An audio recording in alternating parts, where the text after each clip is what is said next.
পলাই কিভাবে গেল? তো আর পলাই যাইতে পারি না, হ্যাঁ তো আগুইতে আইছে। যেন বাসভবনের ভিতরে গেল, কিভাবে গেল? আর কি স্পেশালি আছে? মানে পলাই যাওয়ার মতন কোনো ক্যাপাসিটি ছিল? চারিদিকে লোক, এটা দেশ লোকে। এই টাইমটা আমরা এদিকে আসছিলাম না, কথাটা বুঝি না। আমরা তো মনে করেন কর্মর ভিতরে থাকছি, চলে যাওয়ার পর মনে করেন যে সময় চলে গেল, এরপরে শুরু হয়ে গেল পুলিশের পর টর্চার। থানা মানা কোনোটাই রাখিনি।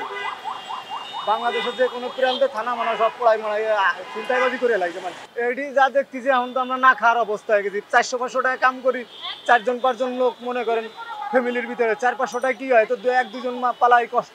আগেই ভালো ছিলাম, আগে ভালো ছিলাম, ইনকামে বাড়াইতাম 800-900-1000 টাকা কাম করে ঘরে ফিরে গেছি।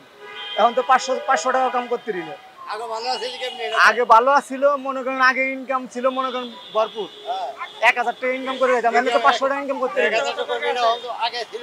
এই মনে করেন 400-500 টাকা কাম করি, এই পর্যন্ত নিয়ে ডাল ভাত খাইতে হচ্ছে। ওই আমলে ইনকাম ভালো ছিল, এখন যে আমল ইনকামের কোনো পরিস্থিতি নেই। এদেশের সরকার চাই আমরা ভালো সরকার চাই, যাই দুর্নীতি না করবে তো তারাই আমরা চাই, বা জনগণের পাশে থাকতে পারে সেই সরকার চাই আমরা।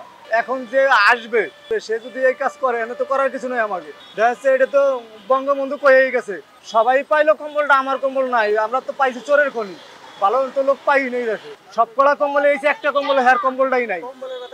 শুনেন, আমাকে বলা হয় না রক্ত দিচ্ছে, আমার বললেও এক মস্তি গেছে গা আন্দোলন নাই। এ তোমার মতো একটা ছেলে এরপর তাড়াতাড়ি করে একটা ছেলে আড়াইটা জলদি করে লোকজন ধরে নিয়ে আর বাসায় নিয়ে আটকেছে আমার ছেলে, না তো গুলি খেয়েছে। ঠিক আছে, তো যাক, যে ছেলেরা মারা গেছে ওরা তো আমাকে সন্তান। তো এই যে রক্ত দিছে, ওকে রক্ত বিনিময়ে আমি কিছু দিই না। দেশ কোনো সিন্ডিকেট ভাঙতে পারে নাই, বা শহর সুস্থভাবে পরিচালনা করতে পারে নাই। তারপরে এই যে এরা যেটা করছে, ছাত্ররা দল সংগঠন করছে, এটা সব দল মিলটা করতে হবে। এটা ভালো হবে কি না হবে, টিকবি কি না টিকবি না।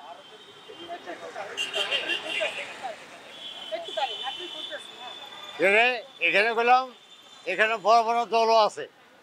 তো ছাত্ররা যান এখানে দল গঠন করে ইলেকশন করে আবার দেশের প্রেসিডেন্ট হয়ে যাবো গা, তাও পারবো।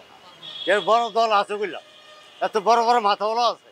ঠিক আছে, হ্যাঁ গরম লইয়া তারপরে আপনার এটা করতে হবে। এটা টিকবে কিনা না টিকবে, ঠিক আছে তাই না? এটা টিকবে না টিকবে, এটা ঐক্য হয়ে সবাই জোট হয়ে বাঁধে করতে। আগামী সরকার কেমন চাই? যে গরিবের লেগে যে আছে এই সরকার চাই আমরা। দেশের কাজ যে করে ওর লেগে চাই। ঠিক আছে, থ্যাংক ইউ।